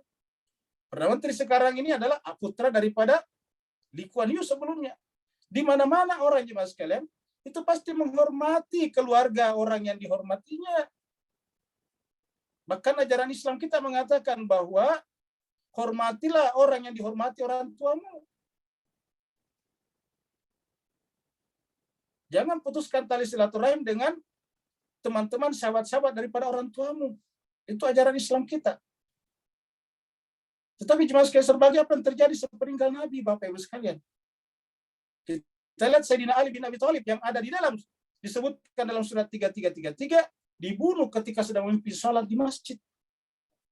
Yang membunuhnya adalah orang yang mengaku hafal Quran. Allah mengatakan walladzina yu'zunal mu'minina wal mu'minat bighairi maktasabu. Kita sekarang begitu gampang menuduh, begitu gampang kita memfitnah saudara-saudara muslim kita. Allah mengatakan walladzina yu'zunal mu'minina wal mu'minat bighairi maktasabu faqad ihtamalu buhtanan wa isman mubina. Sungguh dia memikul kebohongan dan dosa yang sangat nyata. Ayat berikutnya berbicara tentang pakaian. Bapak Ibu sekalian berbahagia, pakaian ini tidak ada masalah dalam tugas-tugas sosial. Ini kita contohkan, bahkan ini adalah tentara. Ini adalah tentaranya Iran. Bahkan ini tentara yang paling disegani sekarang di dunia. Tidak ada tentara yang paling ditakuti sekarang Israel di Timur Tengah, kecuali adalah Iran. Lihatlah wanitanya juga jadi tentara seperti ini. Lihatlah pakaiannya Bapak Ibu sekalian. Apakah terhalang dia dengan pakaiannya itu kemudian menjadi tentara? Bahkan ini adalah pasukan-pasukan khusus. Ya ayuhan nabi, wahai nabi, qul katakanlah li azwajika kepada istri-istri kamu, wa banatika dan juga anak-anak perempuanmu, wa nisa'il mu'minin dan juga wanita-wanita mukmin, yaitu istri-istri kaum mukminin. Supaya apa? Yudnina alaihinna min jalabihin. Supaya yudnina mereka memanjangkan alaihinna atas tubuh mereka, min jalabihinna. Apa itu jalabihin? Yang tadi kita lihat yang hitam tuh, itu tadi. Kalau di Indonesia jilbab itu pakaian yang menutupi dada. Kalau pakaian menutupi dada itu yang biasa dipakai dari kepala itu dalam Al-Quran sudah khumur. Itu ada di surat An-Nisa, surat An-Nur maksudnya. Kalau ini adalah jilbab. Ya, jilbab itu justru pakaian besar yang di luar. Dalika adna ayu rafna, itulah yang lebih dekat untuk dikenal bahwa ini orang wanita yang melihara dirinya. Falayu zaina, dan kemudian kalau sudah begitu tidak boleh diganggu. Wa kana Allahu ghafurur rahima, dan Allah Maha Pengampun lagi Maha Penyayang.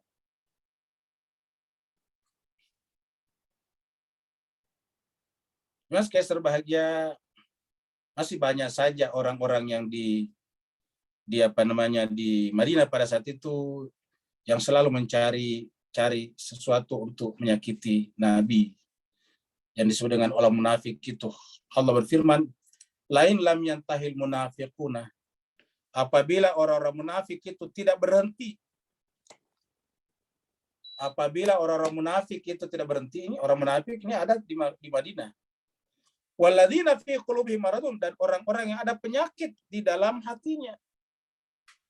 Penyakit dalam hatinya itu adalah penyakit keduniaan, penyakit kepentingan-kepentingan sesaat.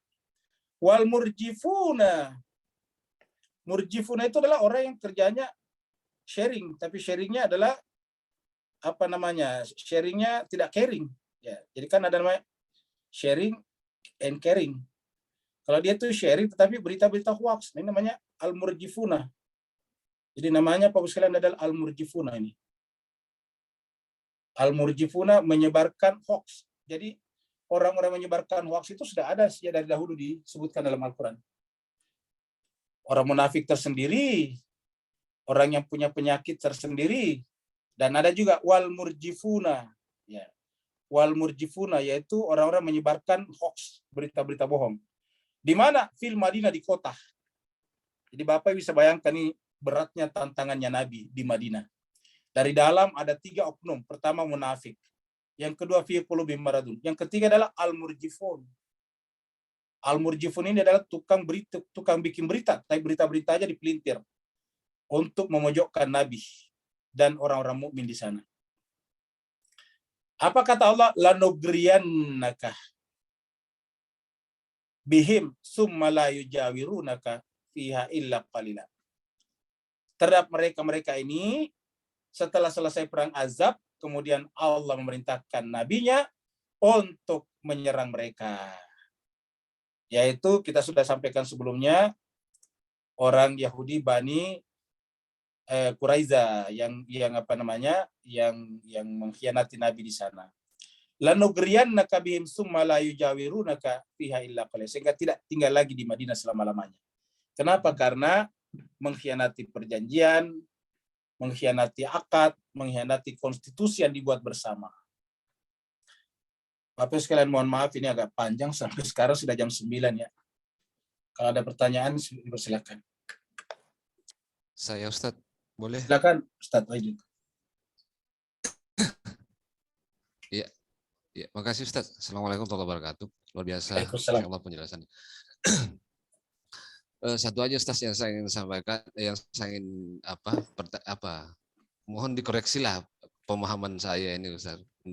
Saya mungkin yang keliru ya. Soal redaksi yang sering kita ucapkan dalam kalimat salawat itu. Ada dua yang sering kita dengar itu kan. Ada yang menyisipinya dengan kata wa'ala dan ada yang menyambungnya dengan wa'alih. Misalnya Allahumma salli ala Muhammad wa'alihi Muhammad gitu. Kemudian ada juga mengatakan Allahumma salli ala Muhammad wa'ala ali gitu. Nah, yang saya pahami mungkin dua-duanya benar sih Ustaz ya, tapi yang saya pahami kalau menyandingkan misalnya menyambungkan misalnya Allahumma salli ala Muhammad wa alihi al-athhar misalnya, itu menggunakan wawul ataf yang bermakna ma'iyah, itu bersama, satu kesatuan gitu loh. Nah, tetapi kalau misalnya mungkin menyisipi misalnya kata ala, wa ala, ada huruf jar di situ, itu menyebutkan satu-satu sangat terpisah dengan Rasulullah di situ. Artinya salawatnya satu-satu gitu mungkin. Itu yang saya pahami dengan pemisahan itu. Mungkin saya keliru, mohon pencerahannya Ustaz. Assalamualaikum warahmatullahi wabarakatuh. Waalaikumsalam warahmatullahi wabarakatuh. Jadi jawabannya Ustadz Wahidin benar ya. Itu dari sisi dari sisi pahaman ya. Tetapi tentu kita menghormati saudara-saudara kita yang mengucapkan tadi Allahumma salli ala Muhammad wa ala ali Muhammad ya. Jadi kalau wa ala Allahumma salli ala Muhammad wa ala ali Muhammad ya, itu ada dua oknum yang terpisah, yaitu Muhammad dan keluarga, dua hal yang terpisah. Karena dia terpisah menggunakan ala yang berbeda. Ya, wawunya sama, waw ataf terhadap salli. Allahumma salli. Jadi ya Allah sampaikan selawat. Jadi selawat kata kerja perintah ini nanti diataf oleh waw wa ala. Tetapi alanya berpisah, berarti dua hal yang berbeda. Jadi benar. Tetapi ya itu tadi. Bagi kita yang setuju dengan Allahumma salli ala Muhammad wa ali Muhammad tidak kita pakai, tetapi dengan tetap menghormati saudara-saudara kita yang mengucapkan kata-kata Allahumma salli ala Muhammad wa ala ali Muhammad. Bahkan tadi ada yang menyampaikannya dengan menambahkannya dengan Sayyidina. Allahumma salli ala Sayyidina Muhammad wa ala ali Sayyidina Muhammad. Ya tentu kita persilakan. Intinya adalah bagaimana mereka menyampaikan selawat kepada Nabi dan keluarganya secara substantif, secara pahaman bahasa, tentu yang paling sempurna, yang paling baik, yang paling diinginkan oleh surat Al-Ahzab ini adalah Allahumma salli ala Muhammad wa ali Muhammad yang kita pahami tadi berdasarkan pendekatan logika bahasa. Berikutnya lagi. Waalaikumsalam Ustaz. Waalaikumsalam. Syukran Masya Allah. Ya, Puan. Alhamdulillah, barakallahu fiik, azim. Ustaz, dalam basmalah ada ba' kat depan tu, saya patah balik kepada wa kana bil mu'minina rahim. Kemudian saya cantumkan kepada ayat 56 di mana tercantumnya kembali wallazina amanu tadi beserta dengan Allah dengan ini sebagai tanda kaitan satu dengan lainnya dalam huruf ba' tadi. Begitu rapatnya rahimnya tadi melalui ayat 33 tadi. Barakallahu fiik. Betulkan saya kalau saya silap Ustaz? Afwan. Baik, terima kasih banyak Pak Nur dari Malaysia, dari Singapura. Jadi coba sekalian kita pindah ke sini lihat ini ya. Ini ini. Coba sekalian serbahagia di dalam basmalah kita tulisan bi ya ini. Kita panjangkan ya. Ya, jadi di sini ada kata ba di sini. Kita garis titiknya. Jadi ini adalah satu huruf ba namanya, huruf jar, harf jarin. Sini kata ismun di sini bismi dari kata ismun. Jadi aslinya di sini ada hamzah, di sini ada alif. Jadi sebetulnya ada alif di sini, tapi dihilangkan. Jadi bismi. Ya, di dalam surat Al-Alaq dikatakan Iqra bismi rabbika, itu hamzahnya masih ada di sana, cuma tidak dibaca. Iqra bismi rabbika. Kalau di sini hilang sama sekali. Ya. Jadi bismillah, dari sebetulnya ada bi ismillah. Jadi sebetulnya di sini kita lihat jemaah sekalian, kita bagi tiga. Sini ada Allah, ya. Allah. Kemudian di sini ada kata ismun. Ya. Kemudian di sini di depannya ada huruf ba. Ya. Nah, jadi ini. Jadi ada tiga. Ba, ya dalam hal ini bi ismillahi, ya. Jadi karena masuk bi ismi, tapi kita tulis ismun karena ini adalah berdiri sendiri. Jadi ada isim di sini, ada Allah di sini. Nah, jemaah sekalian, dalam Al-Qur'an itu yang disebut isim itu orang. Ya, seperti contohnya Allah memberikan berita akan kepada Maryam akan punya anak. Ismuhu Isa bin Maryam. Namanya ismu. Ya. Jadi ismun itu adalah nama. Contohnya misalnya Ahmad, ismuhu Ahmad, kan ismun itu. Nabi Adam, ya, pada saat akan pertama kali Allah mengangkatnya sebagai khalifah dikatakan wa 'allama Adam al-asma. Asma itu bentuk jamak dari kata ismun. Wa 'allama Adam al-asma kullaha. Jadi artinya pada diri Adam secara biologis keluar nanti dari sulbinya seluruh nama-nama itu, nabi-nabi dan manusia suci. Wa 'allama Adam al-asma kullaha. Itu adalah ismun. Nah, jadi jemaah sekalian, dari sini kita lihat ini ismun disandarkan kepada Allah, kan ismullah. Ya. Nah, dalam kaidah bahasa Arab namanya mudhaf ilaih. Ismullahi. Ya. Jadi ismullah aslinya ini ismullahi. Jadi kita hapus dulu ini. Ya, ini. Kalau menjadi mudhaf ilaih namanya, jadi ismu. Doma. Baru di sini menjadi ke bawah ini. Ya. Di apa namanya? Menjadi di kasrah, majrur. Ismullahi, ismullahi. Nah, tetapi kemudian masuk huruf ba di sini, bi, ini huruf jar, maka ini juga ditarik ke bawah, ini yang di atas ini. Yang ini ditarik ke bawah sini. Ya. Nah, jadilah bismillahi. Takhfif hamzahnya dihilangkan, bismillahi. Jadi kesimpulannya sini ada tiga kata, isim, Allah, dan ba. Nah, gimana sekalian berbahagia? Kalau isim ini adalah para nabi, dan terakhir adalah Muhammad bin Abdullah, yang disandarkan kepada Allah ini tidak bisa terpisahkan. Ya, karena ismullah ini artinya mudhaf ilaih. Yang namanya mudhaf ilaih itu satu kesatuan. Dua kata menjadi satu frase namanya. Itu namanya ismullah. Seperti misalnya mobil guru, itu kan mobil sebetulnya dibicarakan. Tetapi penyandarannya pada guru. Ismullah berarti isim ini, nama ini adalah Allah punya. Jadi ismullah. Nah, kalau ini kita artikan sebagai Rabb, ini kalau ini kita artikan sebagai Rabb, ini ya. Ini adalah Rabb, ya. Lalu kemudian ini adalah Muhammad, ya.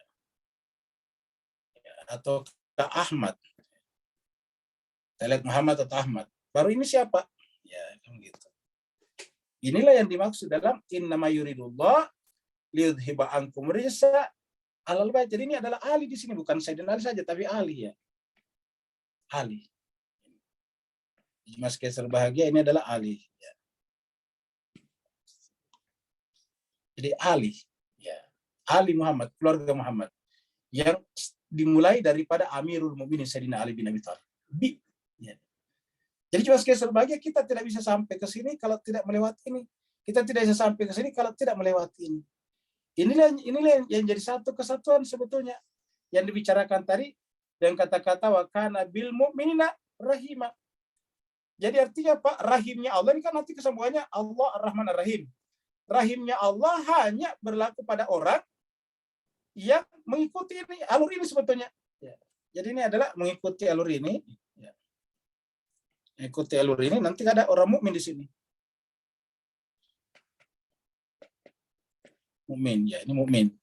Kalau kita berlakukan mukmin secara umum, ya. Kalau kita berlakukan mukmin secara umum, berarti dia akan dapatkan rahimnya Allah apabila melewati alur ini. Ya. Wa kana bil mu'minina rahima. Jadi Allah itu akan memberikan rahimnya kepada orang mukmin seperti ini. Karena mukmin seperti ini adalah menjalin satu mata rantai antara kemukminannya Allah dengan dirinya melalui huruf ba tadi ini. Ya. Jadi dia sampai ke sini melalui ini, dia ke atas, ke sini baru nanti ke sini lagi kan gitu. Jadi dia ini pertama, ini adalah tahap step awal, baru ini adalah step kedua. Jadi ini pertama ke atas, jadi ini kita sebut dengan apa namanya busur bawah ke atas. Ini adalah atas ke bawah, ya, sini. Ini berbentuk seperti ini. Ini baru nyambung nih. Ini baru satu mata rantai disebut dengan habel yang tidak putus. Seperti itu. Berikutnya lagi. Saya kira cukup ya sampai di sini, sudah jam 9 lewat. Ya Ustadz, di kolom chat tidak ada pertanyaan. Ya. Selamat bergabung buat Ibu Musripa Wiryawan Ustadz, hari ini baru bergabung. Baik Bu Musripa Wiryawan, kami sambut dengan penuh kegembiraan, kesenangan. Selamat bergabung, selamat bersama-sama dengan kami di sini bersua. Semoga Ibu Musripa selalu diberikan kesehatan, keluangan waktu Amin. untuk memberkahi majelis kita pada setiap hari Senin malam, Rabu malam, dan Jumat malam. Dan semoga dengan kehadiran Ibu di tempat kami ini, Allah SWT memberkahi Ibu juga dengan keluarga besarnya melalui atau wasilah daripada kitab suci Al-Quran yang kita baca dan tadabbur. Ustadz, ada permintaan doa buat anaknya Mbak Intan dan Mas Dhani, Zahra ulang tahun yang ke-13. Oh iya. Gimana sekalian, nanti kita doa dan kita juga doakan secara khusus kepada Ananda Zahra. Pertama-tama saya secara pribadi menyampaikan selamat ulang tahun kepada Ananda Zahra yang masuk pada usia ke-13, berarti sudah usia pemudi, ya pemudi bagi seorang wanita. Semoga Allah SWT memberkahi umurnya sekarang, dipanjangkan usianya, diberikan kecerdasan, diberikan kekuatan ingatan, dan tumbuh menjadi anak yang soleha, bakti kepada kedua orang tuanya, beribadah kepada Tuhannya, dan cinta kepada Nabi dan keluarganya suci, serta sahabat-sahabat Nabi yang mulia. Mari kita tutup dengan sama-sama berdoa. Bismillahirrahmanirrahim. Alhamdulillahirrabbilalamin. Hamdan syakirin, hamdan na'imin, hamdan yuafi ni'amahu wa yukafi mazidah. Ya Rabbana lakal hamdu kama yanbaghi li jalali wajhikal karim wa 'azimi sultanik. Allahumma salli ala Muhammadin wa ala ali Muhammad. Allahumma rabbana ighfir lana dhunubana wa liwalidina warhamhuma kama rabbayana shaghira. Wa li jami'il muslimina wal muslimat wal mu'minina wal mu'minat al ahya'i minhum wal amwat bi rahmatika ya arhamar rahimin. Ya Allah Tuhan kami, satukanlah hati-hati kami di antara sesama muslim ya Allah. Satukanlah kami dalam satu naungan, yaitu kitab suci Al-Quran. Naungan ketuhananmu ya Allah, naungan kerasulan Muhammad, Nabi-Mu ya Allah ya Tuhan kami. Kalau ada di antara kami yang berbeda pendapat, maka Allah berikanlah hikmah di antara mereka untuk saling menghormati satu sama lain. Saudara-saudara kami di luar sana ya Allah Tuhan kami, tuntunlah mereka, bimbinglah mereka, agar mereka menjadi pembelajar yang baik. Ya Allah ya Tuhan kami juga meminta kepadamu ya Allah agar pendatang baru di tempat kami Allah Ibu Musrifah, terimalah mereka Allah sebagai bagian daripada keluarga kami ya Allah Tuhan kami, sebagai bagian daripada pembelajar di tempat kami ya Allah, dan Engkau berkahi kehidupan mereka.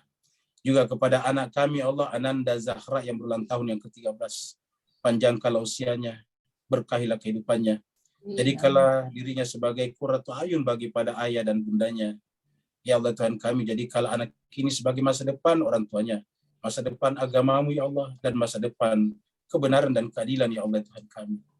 Ya Allah Tuhan kami, jagakanlah anak kami ini dari berbagai macam tangan-tangan yang ingin mengganggu masa depannya.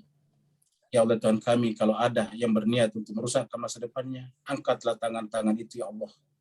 Lindungilah beliau dan berikanlah masa depan sebagaimana masa depan yang diinginkan oleh-Mu ya Allah Tuhan kami bagi kemanusiaan kami ya Allah. Allahumma rabbana atina fid dunya hasanah wa fil akhirati hasanah wa qina adzabannar. Sallallahu ala sayyidina Muhammad. Subhana rabbika rabbil izzati amma yasifun. Wassalamun ala mursalin walhamdulillahi rabbil alamin. Wassalamualaikum warahmatullahi wabarakatuh. Waalaikumsalam warahmatullahi wabarakatuh.